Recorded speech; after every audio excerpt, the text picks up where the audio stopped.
শিলরক্ষিত প্রজ্ঞা বিমুক্তি বনবিহার ও বিদর্শন ভাবনা কেন্দ্রের দানোত্তম দানশ্রেষ্ঠ শুভ কঠিন চিবর দান সভার পরমারাধ্য মাননীয় সভাপতি, বাংলাদেশের অনন্য সাংঘিক ব্যক্তিত্ব, বিশ্ববরণ্য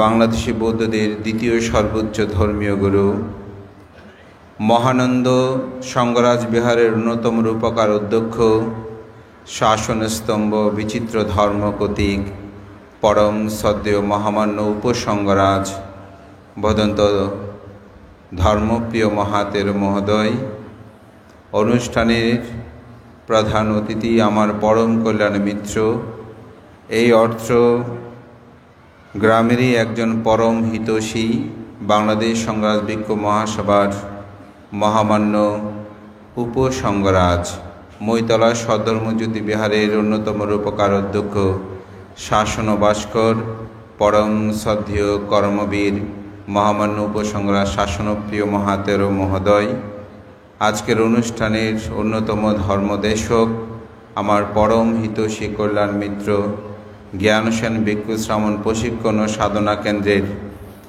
সুযোগ্য প্রতিষ্ঠাতা পরিচালক, যার হাতেই আজকে বাংলাদেশ ও বিশ্বের বিভিন্ন প্রান্তে বহু প্রতিষ্ঠান, বহু আলোকিত শিষ্যের একজন অন্যতম স্রষ্টা, আমার পরম কল্যাণ মিত্র, পরম শ্রদ্ধেয় বিনয়শীল বিনয়াচার্য বদন্ত কোশলায়ন মহাতের মহোদয়, উপস্থিত ভিক্ষু সংঘের অত্যন্ত পরম হিতৈষী কল্যাণ মিত্র,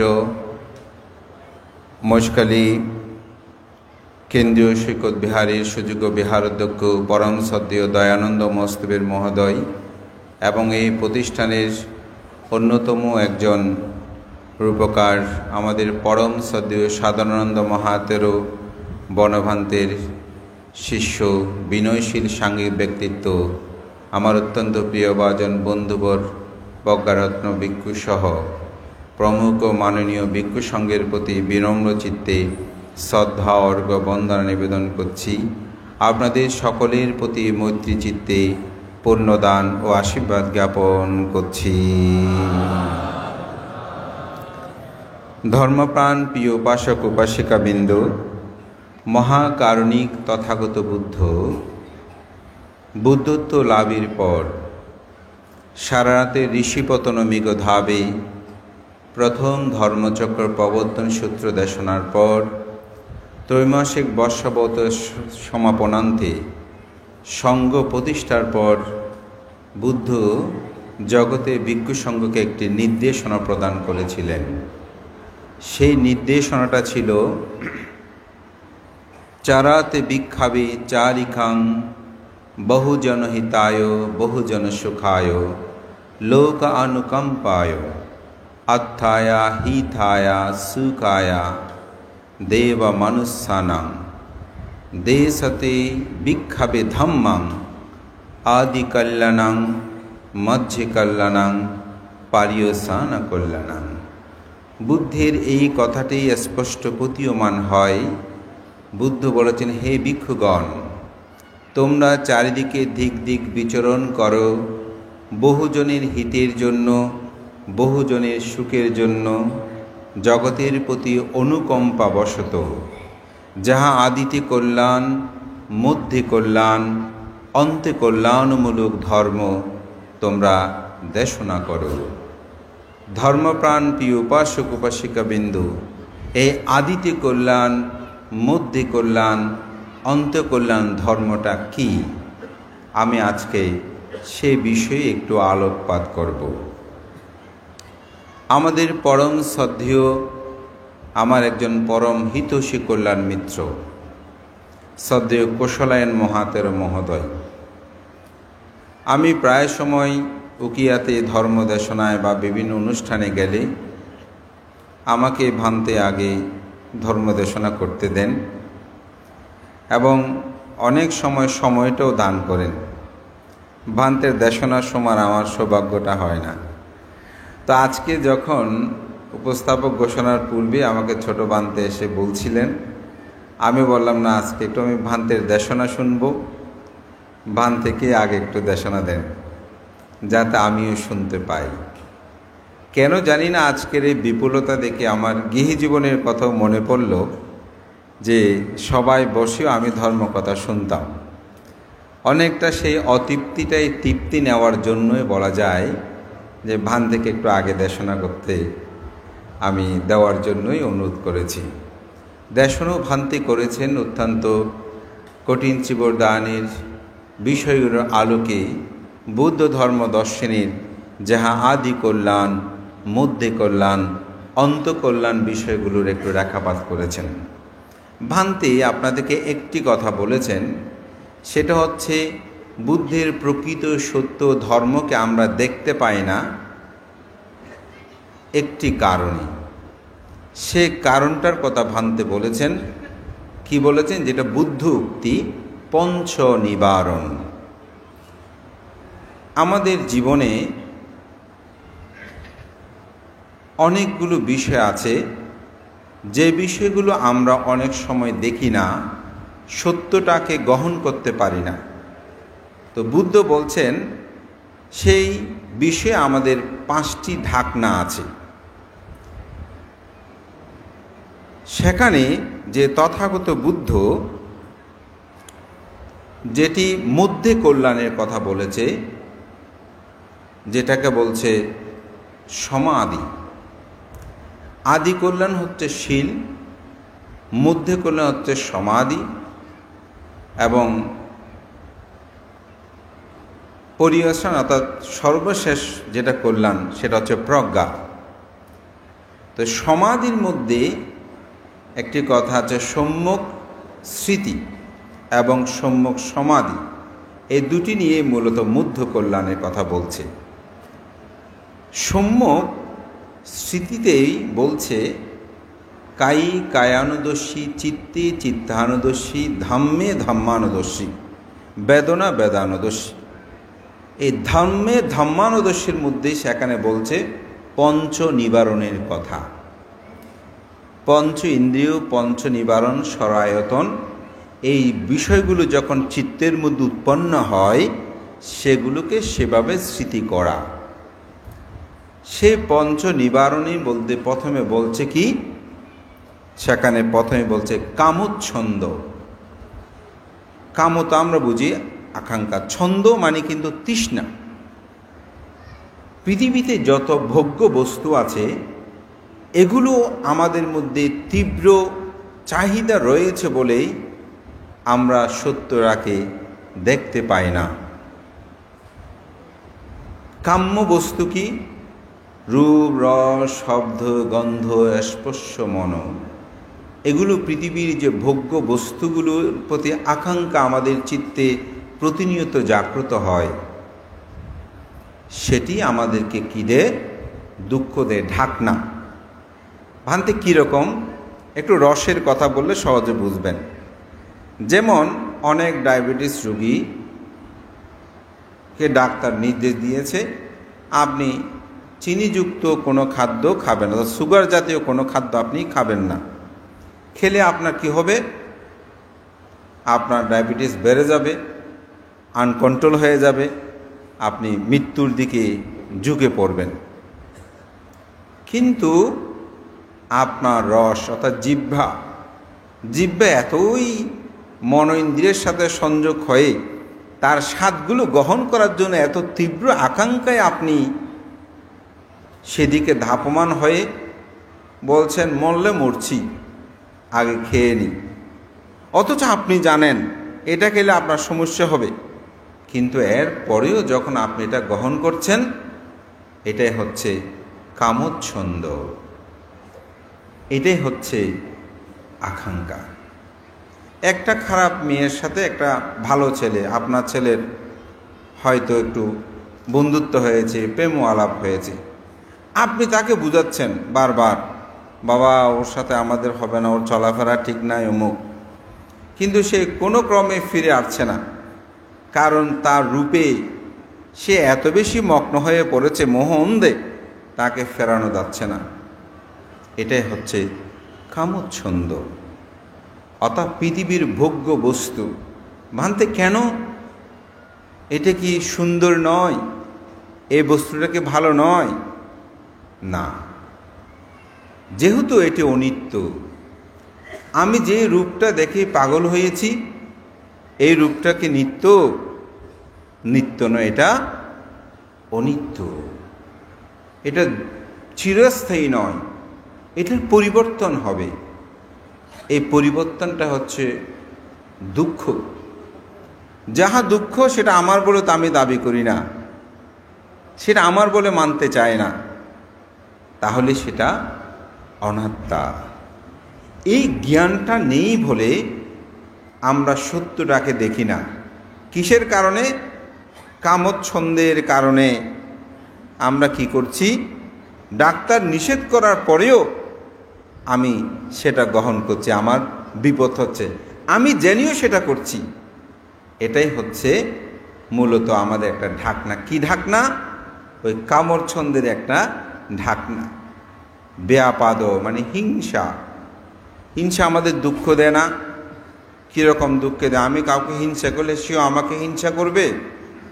হিংসা তো মনে মনে করেন, তাহলে সে আপনাকে হিংসা করবে কিভাবে? তো অপরকে হিংসা করতে হবে না। আপনি যদি মানুষটাকে নিজেই হিংসা করেন, আপনি নিজে নিজে জ্বলবেন। কিভাবে? যেমন আমি শ্রদ্ধেয় প্রজ্ঞারত্ন ভান থেকে পছন্দ করি না। আজকে সকালে এখানে আসলাম, এসে তখন এই সুন্দর জিনিসগুলো দেখেছি, আমার এমনিতে খারাপ লাগতে শুরু করেছে। কেন? আরে ওনাকে তো আমি পছন্দ করি না, কিন্তু এই মানুষটা এরকম হলো কেন? দেখেন, তার একটা সুন্দর, আমি একটা মানুষকে পছন্দ করি না, সে যখন একটা সুন্দর বাড়ি করেছে, বাড়িটা দেখে আমার হিংসা উৎপন্ন হয়েছে। সে যখন ভালো একটা পথ লাভ করেছে, আমার খুব হিংসা উৎপন্ন হয়েছে। সে ছেলে মেয়ে যখন প্রতিষ্ঠিত হচ্ছে, অথচ তার উন্নতি তারই হচ্ছে, কিন্তু আমি হিংসা করতে করতে আমি জলে পুড়ে ছাই হচ্ছি। তাহলে এটা কিসে? ঢাকনা। এটা আরেকটি ঢাকনা আমাকে ঢেকে রেখেছে। আমি মেনে নিতে পারছি না, কারো উন্নতি শ্রীবৃদ্ধি আমি অহেতুক আমি কষ্ট পাচ্ছি। এজন্য বলছে যে আপনি কাউকে যদি কোনো খারাপ কথা বলতে যান, কাউকে যদি আপনি হত্যা করতে যান, কাউকে যদি আপনি জ্বালিয়ে দিতে চান, তাহলে নিজের হাতে আগে মাচিসটা জ্বালাতে হয় না? ঠিক অপরকে আপনি আঘাত করার আগেই নিজের অন্তর্জগতের মধ্যে আপনি জ্বলবেন। যেমন আমি একটা মানুষকে হত্যা করার জন্য পরিকল্পনা নিচ্ছি, আমি ওনাকে হত্যা করতে পারছি না, কিন্তু পরিকল্পনা যতদিন করতেছি, উনি তো জানান উনি সুখে আছেন, কিন্তু আমি পরিকল্পনা করতে করতে দুঃখটা পাচ্ছি। এটা হচ্ছে আমার ঢাকনা। এই ঢাকনাটায় আমি সত্যটাকে দেখতে পাচ্ছি না। এই জন্য বলছে কামচ্ছন্দ ব্যাপাদ স্তনুমিদ্যু। এটা বলা হচ্ছে অলসতা। অলসতা কীরকম? আজকে করব, কালকে করব, পরশু করব। অনেকেই বলবো যে কঠিন চৌদান্ত আগামীকালও একটা আছে, ওখানে যাবো, আর একটু পরে করে যাই, আবার করে আগামী বছর করবো আর কি, এরকম। এটা বুদ্ধ খুব সুন্দর উদাহরণ একটি দিয়েছেন। বলছে আজকে খুব বেশি ঠান্ডা, ধ্যানে মন বসছে না, কালকে থেকে করব। আজকে খুব বেশি খেয়েছি, পেটটা বেশি ভারী, সুতরাং আজকে ধ্যান করব না। আজকে খুব বেশি ক্ষুধার্ত, আজকে আমি ধ্যান করব না। আজকে নিদ্রা আসছে খুব বেশি, আমি ধ্যান করব না। আজকে আমার ঠান্ডা গরম এরকম। বুদ্ধ বলছেন এরকম চিন্তা করে অনেকে ধ্যান থেকে অনেক দূরে থাকে। আমি বলি এই অলসতা, তন্দ্রা, একটু ঘুমাই, এগুলো থেকে যেন মানুষ দূরে থাকে। মানুষের জীবনে এটাও একটা কি ঢাকনা, অলসতা। আজকে কালকে করব করে এরকম। আর হচ্ছে উদ্ধত্ত প্রকৃতি। উদ্ধত্ত প্রকৃতি মানে চঞ্চলতা, অস্থির হলে মানুষ কোনো কিছু করতে পারে না। এটা করব, সেটা করব, এই করব, এখানে উঠছি, ওখানে যাচ্ছি, এগুলো হচ্ছে আমাদের জীবনের ঢাকনা। এই ঢাকনাগুলোই আমাদেরকে সত্যকে দর্শন করতে দেয় না। চঞ্চলতা, যেমন আমি সেদিন একটা উদাহরণ দিয়েছি, যেমন একটা বালতিতে, বড় বালতিতে আপনি পানি নিয়েছেন, পানিগুলো যদি নড়াচড়া করে আপনার চেহারাটা দেখা যাবে? দেখা যাবে না। যে পানি যদি স্থির থাকে, যখন আপনি দেখবেন খুব সুন্দর করে আপনার চেহারাটা স্পষ্ট আয়নার মতো করে দেখা যাচ্ছে। অর্থাৎ অস্থির হলে তার পক্ষে কোনো কিছু সম্ভব নয়, চঞ্চল। এগুলো একটু আসলে ধ্যান জগতের বিষয়, আমি কিন্তু একটু লৌকিকভাবে বলছি, যাতে আপনারা সহজে বিষয়গুলোকে উপলব্ধি করতে পারেন। আর এটা হচ্ছে বিচিকিৎসা, যেটাকে বলা হয় সন্দেহ। আজকে যে কঠিন জীব দান করছি, এটা কি ঠিক নাকি ঠিক নয়? এটা আসলে কি আমাদের কোশলেন মানতে বুদ্ধের কথাই যে বলেছেন, এ দান করলে পৃথিবীর সমগ্র দানী বস্তু একত্রিত করে দান করলেও এই দানের 16 ভাগের 1 ভাগ হবে না। আমিও একটা গাথা ভাষণ করেছি যে কঠিন চিবর দানের আনিশংস সম্পর্কে জেনে জীবনে একবার হলেও যেন আমরা কঠিন চিবর দানকর্ম সম্পাদন করি। তাহলে নাগিতস্তবিদ তিনি যে 30 কল্প পূর্বে শিখিবুদ্ধের সময়কালে একখানা কঠিন চিবর দান করেছেন, সে দানের প্রভাবে 30 কল্প নরকে যায়নি। আসলে কি কথাটা ঠিক? সন্দেহ আসছে না? আসে তো। মৃত্যুর পরে আবার কোনো জীবন আছে কিনা, পাপ পুণ্যের ফল আছে কিনা, কর্মফল আছে কিনা, এগুলো নিয়ে মনের মধ্যে সন্দেহ উৎপন্ন হয় না? এই সন্দেহটাকে বলে বিচিকিৎসা। এই পঞ্চ নিবারণ, এই 5টি ঢাকনা, আমাদের শ্রদ্ধেয়বান একটু শুধু পঞ্চ নিবারণটা কথাটা বলেছেন আপনাদেরকে। এই ঢাকনাগুলোই আপনাকে সত্যটা দেখতে দেয় না। বুদ্ধ বলছেন এই নিবারণগুলোকে যদি আমরা ছেদন করতে চাই, ধ্বংস করতে চাই, নিরোধ করতে চাই, আমাদেরকে আদি কল্যাণ, মধ্যে কল্যাণ, অন্তে কল্যাণমূলক ধর্ম দেশনা করতে হবে। তা আদি কল্যাণ, মধ্যে কল্যাণ, অন্তে কল্যাণ কি? সেটাকে বলছে শীল, সমাধি, প্রজ্ঞা, যেটা আর্যাষ্টাঙ্গিক মার্গ। সম্যক দৃষ্টি, সম্যক সংকল্প, সম্যক বাক্য, সম্যক কর্মান্তর, সম্যক আজীব, সম্যক ব্যায়াম, সম্যক স্মৃতি, সম্যক সমাধি। আমি জাস্ট এগুলোর একটু ব্যাখ্যা করব। সম্যক দৃষ্টি কি? সম্যক দৃষ্টি হচ্ছে দুঃখ ইয়ানা, দুঃখ সমুদায়ানা, দুঃখ নিরোধায়ানা, দুঃখ নিরোধাগামিনী পাটিপাদায়ানা আয়াং বিক্ষাবে সাম্মা দিঠি। দুঃখ আছে, দুঃখের কারণ আছে, দুঃখ নিরোধ আছে, দুঃখ নিরোধের উপায় আছে। দুঃখ আছে। কি দুঃখ? আমি এই ফুলটা চাচ্ছি, পাচ্ছি না। তাহলে এই ফুলটা আমি যে পাচ্ছি না, এটা আমার কাছে কি? দুঃখ। আচ্ছা, এই দুঃখের কারণটা কি? এই দুঃখের কারণ হচ্ছে ফুলটা চাইতে গিয়ে তো দুঃখ। তাহলে আমার আকাঙ্ক্ষা, ডিজায়ার, তৃষ্ণা। তাহলে আমার দুঃখের কারণ আমি পেয়ে গেছি। আমার দুঃখের কারণ কি পেয়েছি? আমার দুঃখের কারণ হচ্ছে এই ফুলটা তো চাচ্ছি, কিন্তু যখন আমাকে দিচ্ছে না, চাওয়াটাই হচ্ছে আমার তৃষ্ণা। এটা হচ্ছে আমার দুঃখের কারণ। দুঃখ নিরোধ, যদি তৃষ্ণা নিরোধ করি, দুঃখ নিরোধ। তৃষ্ণা কীভাবে নিরোধ করব? ত্যাগ। না, চাই না ফুল, এটা দরকার নাই, এটা তো মলিন হয়ে যাবে কালকের মধ্যে, না চাইলে কি হয়? সাথে সাথে আমার দুঃখ চলে গেছে। সাথে সাথে আমার কি চলে গেছে? দুঃখ চলে গেছে না? যেমন একজন লোক পথ দিয়ে হেঁটে যাচ্ছে, আপনাকে আঘাত করেছে, তার প্রতি ক্রোধ উৎপন্ন হয়েছে আপনার। সে যখন বলছে সরি, আমি ক্ষমা চাই, আপনি যদি মন থেকে ক্ষমা করে দেন, দেখবেন হাতে ব্যথা থাকলেও মনে কোনো দুঃখ থাকবে না। এটাই হচ্ছে বুদ্ধের ধর্ম, সম্যক দৃষ্টি। এটা বিশ্বাস করার জন্য কি স্বর্গনরকে যেতে হবে? স্বর্গনরকে যেতে হবে না। যেমন একজন মানুষ কান্না করছে, ওনার আত্মীয় মারা গেছেন, তো উনি হঠাৎ উনি নিজেই তার বক্তব্য বলছে, আমার মনে হঠাৎ উৎপন্ন হলো, বুদ্ধ তো বললেন আমরা তো জগতে দেখছি মানুষ জন্মগ্রহণ করলেই তো মরবেই, উনিও মরেছেন জ্ঞাতি। বলছে আমার সাথে সাথে কান্না থেমে গেছে। কেন? তাকে রেখে দেওয়ার যে তৃষ্ণা ছিল সেটা ত্যাগ করার সাথে সাথে দুঃখ তার আর নাই। এটাই হচ্ছে সম্যক দৃষ্টি, অর্থাৎ দুঃখ নিরোধের যে উপায়। আপনি ত্যাগ করবেন, দুঃখ চলে যাবে।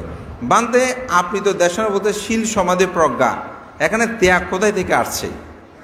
আসলে শীলের সাথে ত্যাগের একটা গভীর সম্পর্ক আছে। কারণ প্রথমে মানুষের লোভচিত্ত উৎপন্ন হয়, লোভচিত্তের পরে সেটাকে যখন আপনি গ্রহণ করতে যাবেন তখন দেশচিত্তটা আসে, যার কারণে এখানে ত্যাগের সাথে শীলের একটা সম্পর্ক বিদ্যমান আছে। যেমন একজন আপনাকে বড় কথা বলেছে, মানে খারাপ মন্দ কথা বলেছে, আপনি যদি সেটা ত্যাগ করতে না পারেন, আমরা সাধারণত বস্তুকে ত্যাগ মনে করি। যে আমাদের শ্রদ্ধেয় আজকে কুশলের মধ্যে একটা চমৎকার কথা বলেছেন, সেটা তো বস্তুগত দানের মধ্যে দানশ্রেষ্ঠ দানরাজ হচ্ছে কঠিন চিবর। কিন্তু সামগ্রিক বুদ্ধের ত্রিপিটক শাস্ত্র অনুসারে যখন আপনি দানও কথা বলবেন তখন হবে সাব্বা দানাং ধাম্মা দানাং জিনাতি, তখন ধর্মদান হবে শ্রেষ্ঠ দান। তো ধর্মদান কি আপনারা করেন? এই তো আমাদের উপাসক বলছে করে না। আপনারাও কিন্তু ধর্মদান করেন, এটা জানেন না। যে আমাদের অনেক উপাসক নিজে ভাবনা করে, কিন্তু জানেন উনি ভাবনা করেন। সেটা হচ্ছে অন্ত্যেষ্টিক্রিয়া গেলে কতগুলো মানুষ বক্তব্যের মধ্যে দেখবেন বলে, আমি যদি কোনো পুণ্যকর্ম করে থাকি তাহলে আমার সমস্ত পুণ্যরাশি দান করছি। তো এই মানুষগুলো আসলে একটু বেকুব প্রকৃতির। বান্ধে কীরকম? যদি আমি ভাত খাওয়ার পরে বলি যে আমি যদি ভাত খেয়ে থাকি তাহলে পেট ভরবে, কথাটা হবে? আপনি পুণ্য করেছেন, আপনি জানেন না? আপনি যে ভাত খেয়েছেন আপনি জানেন না? তা আপনি যে পুণ্য করেছেন, আপনার পুণ্য যদি আপনি না জানেন, অপরকে কিভাবে দেবেন? আপনি পুণ্য করেছেন, আপনিই তো জানেন। আপনি শীল পালন করেন, ভাবনা করেছেন, বন্দনা নিয়েছেন, অন্তপক্ষে সেই সময় গিয়ে পঞ্চশীল নিয়েছেন, তখন আপনি কুশল করেন নাই, তো সেই পুণ্য দান করবেন। তো যদি আপনি বলেন আমি যদি কোনো পুণ্য করে থাকি তাহলে আমার পুণ্য এসে দান করছে, আমি এগুলোকে বলে বেকুব প্রকৃতির মানুষ। সে নিজে খেয়ে নিজেই বুঝে না যে আমি ভাত খেয়েছি কিনা। তো আমি পুণ্য করেছি, আমি সেটা অবশ্যই জানব, আমারটা আমাকে অবশ্যই জানতে হবে। তাহলে ঠিক অনুরূপভাবে আমি নিজের উপলব্ধিটা আমার মধ্যে থাকতে হবে। আমি যদি আমার মধ্যে সেটা না জানি তাহলে অপরকে আমি কীভাবে বলবো? তা আমি সেজন্য বলি, আমি যে কাজটা করছি সেটা আমাকে জানতে হবে। আমাদের মধ্যে অনেকে সেরকম জানে না। যেমন আপনারাও ধর্মদান করেন, কিন্তু আপনারা অনেকে জানেন না। তো এটা আমি বেকুব বলবো না, এটা উপলব্ধির ব্যাপার। এমনি কথার কথা বলছি। যেমন আপনি একজনকে বলছেন এই চুরি করিও না, চুরি করলে পাপ হয়। আপনি কি দান করলেন? ধর্মদান করেছেন। আমাদের মা বাবারা কিন্তু আমাদেরকে প্রথম ধর্মদান দিয়েছেন, যদি ভালো মা বাবা হয়। এই কলমটা কোথায় থেকে এনেছো? মা এটা আমার বন্ধুর ওখানে ছিল, নিয়ে বলে আনছো, তোমাকে দিছে না? পিতা আপনাকে একটা দিয়েছে, যাও কলমটা দিয়ে আসো। আমাকে কি দান করলো? ধর্মদান করেছে। এরকম কুশল শিক্ষা আপনাকে যাহা কিছু যে প্রদান করবে না কেন সেটা কিন্তু ধর্মদান হবে, সেটা কিন্তু ধর্মদান হবে। আপনি এক জায়গায় মামলা করতে গিয়েছেন, উকিল আপনাকে বলতেছে মামলা মোকদ্দমা করবেন না, এমনি সমাধান করলে খুব ভালো। এখানে অনেক মিথ্যা কথা, এই কথা সেই কথা লিখতে হয়, আমাদের এখানে পুলিশ আছে। হ্যাঁ, বান্ধে এগুলো করার দরকার না এরকম, কারণ এখানে বানানো না বললে কেস ধরা হবে না, শক্ত হবে না। আপনি এমনি সমাধান করতে পারেন কিনা দেখেন। তিনি আমাকে ধর্মদান করেছেন, ওই যে মিথ্যা থেকে আমাকে বাঁচিয়েছেন, ঠিক না? ধর্মদান কিন্তু আপনারাও করেন, ভাবনাও আপনারা করেন। কখন ইতিপিছু ভাগবা, আরাহাং, সম্মা, সম্বুদ্ধ, বিজ্ঞতা, বন্দনা করেন না?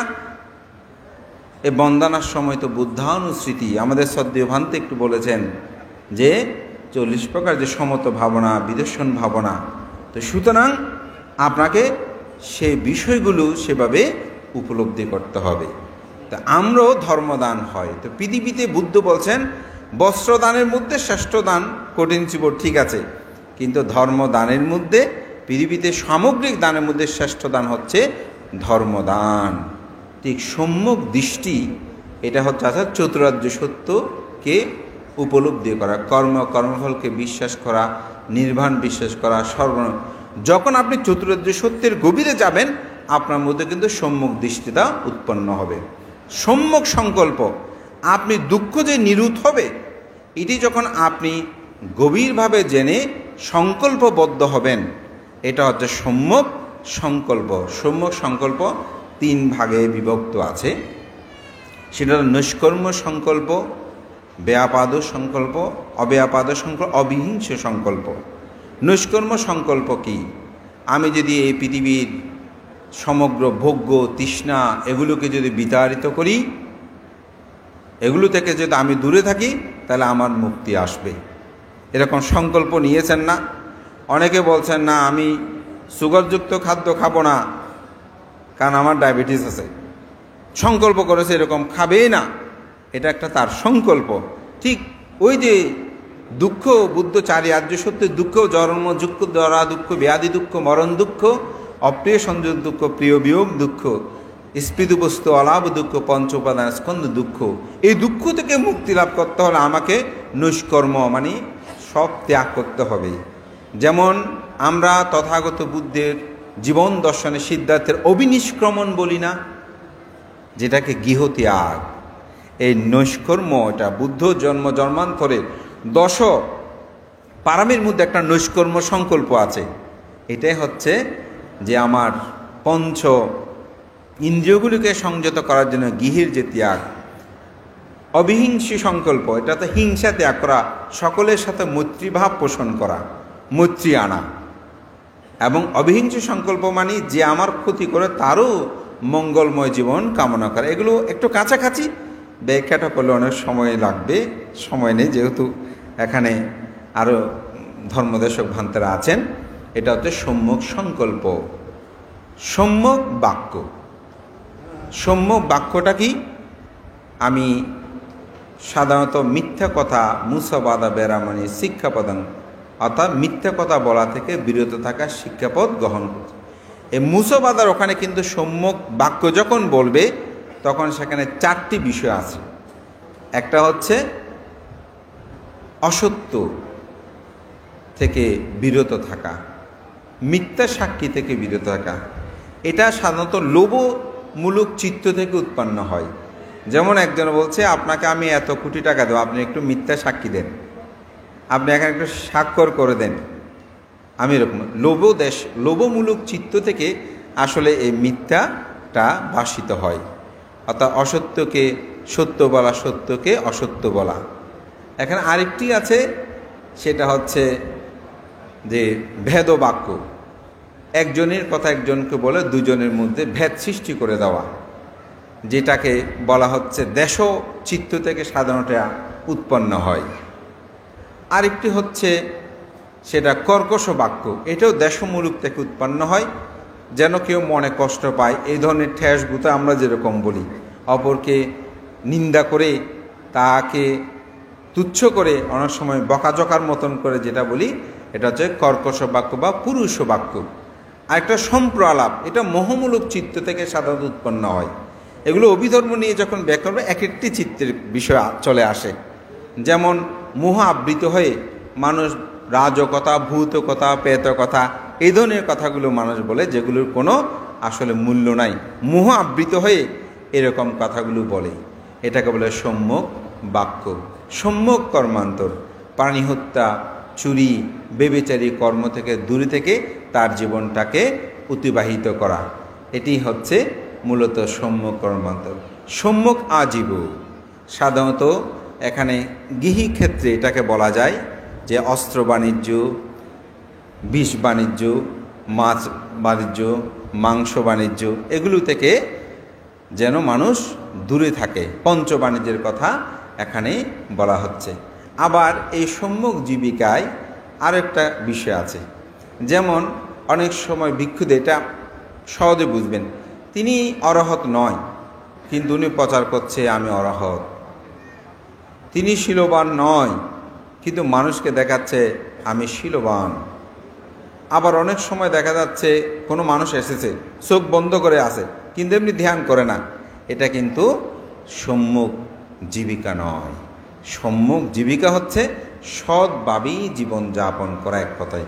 ওই পঞ্চবাণিজ্য সাধারণ গৃহীদের ক্ষেত্রে অনেক সময়, তো একজন বিখ্যাত ব্যবসা, তখন তার ক্ষেত্রে সম্যক জীবিকাটা কেমন হবে, তো সেজন্য বলা হচ্ছে সম্যক আজীবন। সম্যক ব্যায়াম, সম্যক ব্যায়াম হচ্ছে অকুশল উৎপন্ন না হলে যেন অনুৎপত্তির চেষ্টা, অর্থাৎ পাপ নাই আপনার মধ্যে যেন পাপ পুনরুৎপন্ন হয়, পাপ উৎপন্ন হলে সেটা যেন প্রবৃদ্ধি না হয় তার চেষ্টা। কুশল উৎপন্ন না হলে ভালো কাজ করার চেতনা যেন ভালো কাজ করব, চেতন উৎপন্ন করা, ভালো কাজ করা চেতন উৎপন্ন হলে সেটাকে আরও বেশি প্রবৃদ্ধি করা।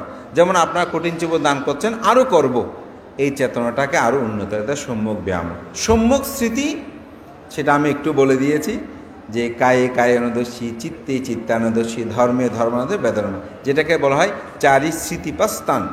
আমাদের শ্রদ্ধেয় ভান্তে এই স্মৃতিপাস্তানটা বলেছে। একটা সুন্দর প্রশ্ন করেছেন যে আপনাদের স্মৃতি করেন, কে স্মৃতি করে? আমরা বলি কে স্মৃতি করে। তো স্মৃতি মানে হচ্ছে মনে রাখা, মেমোরাইজ আমরা যেটা বলি।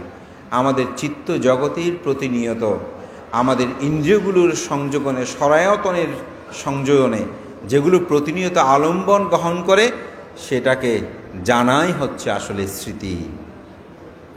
সম্যক সমাধি, সেটা হচ্ছে চিত্তের একাগ্রতা সাধন। অর্থাৎ এটা প্রথম ধ্যান, দ্বিতীয় ধ্যান, তৃতীয় ধ্যান, চতুর্থ ধ্যানের মাধ্যমে যখন এই আর্যাষ্টাঙ্গিক মার্গপথ, এখানে শীল সমাধি প্রজ্ঞার অনুশীলন হয়, বুদ্ধ বলছেন এটাই আদি কল্যাণ, মধ্যে কল্যাণ, অন্তে কল্যাণ। এভাবেই যদি তার মানুষ তার জীবনটাকে অতিবাহিত করে, তখন পঞ্চ নিবারণ নিবারিত হয়। তখন সেটা আবার দশ সংযোজনের সাথে সংযুক্ত হয়ে যখন সৎকায় দৃষ্টি, বিচিকিৎসা, শীলব্রত পরমর্শ অপনোদন হয়, তখন তিনি প্রথম স্টেটটা লাভ করে, সেটা হচ্ছে শ্রোতাপত্তি। শ্রোতাপত্তি যদি লাভ হয়, ৩১ লোকভূমির মধ্যে চারি অপায়ের দ্বার, তীর্যক, প্রেত, অসুর, নিরয়, এগুলোর দ্বার বন্ধ হয়ে যায়। তখনই একজন মানুষের জীবনের করণীয় কর্তব্য শেষ হয়। তখনও তিনি যখন আত্মসাধনায় নিমগ্ন হয়, তখন শ্রোতাপত্তি স্থগিতাগামী অনাগামী অরহত্ব মার্গ জ্ঞানী উপনীত হয়ে নির্বাণ সাক্ষাৎ করেন। বুদ্ধ আমাদেরকে নির্দেশ দিয়েছেন সেই আদি কল্যাণ, মধ্যে কল্যাণ, অন্ত কল্যাণ, তার শীল সমাধি প্রজ্ঞার কথা বলতে। তাই ভিক্ষুগণ ত্রৈমাসিক বর্ষবাসের পর তারা দিক বিদিক ছুটে চলে বুদ্ধের ধর্মকে ২৫০০ বছরের অধিককাল সময় পর্যন্ত এখনও পৃথিবীতে দীপ্তমান। আজকে এই মহেশখালী শিল রক্ষিত প্রজ্ঞা বিমুক্তি বনবিহার বা ভাবনা কেন্দ্রের এ দান উত্তম শুভ কঠিন শিবর দানের আমাদের সকলেরই মূল প্রতিপাদ্য বিষয় হচ্ছে আমরা যেন জন্মজরা দুঃখ থেকে চিরমুক্তি লাভ করতে পারি। এটি আমাদের সকলের প্রত্যয় হোক। আমরা যেন সেই আর্যাষ্টাঙ্গিক মার্গপথে আমাদের জীবনকে অতিবাহিত করি, যেটি বুদ্ধই প্রশংসা করেছেন, এক আয়াং বিক্ষাবে মাঘ্য সাত্থানাং বিশুদ্ধিয়া। সত্যদের বিশুদ্ধির জন্য একমাত্র পথ হচ্ছে আর্যাষ্টাঙ্গিক মার্গ। সেই পথে আপনাদের যাত্রা হোক। খুবই প্রীত আনন্দ অনুভব করছি। অনেক বছর পর কোনো কঠিন শিবর দানে আমার আসলে আগমন, অনেকবার প্রার্থনা করলেও আসার আমার সৌভাগ্য হয়নি। এবার বিশেষ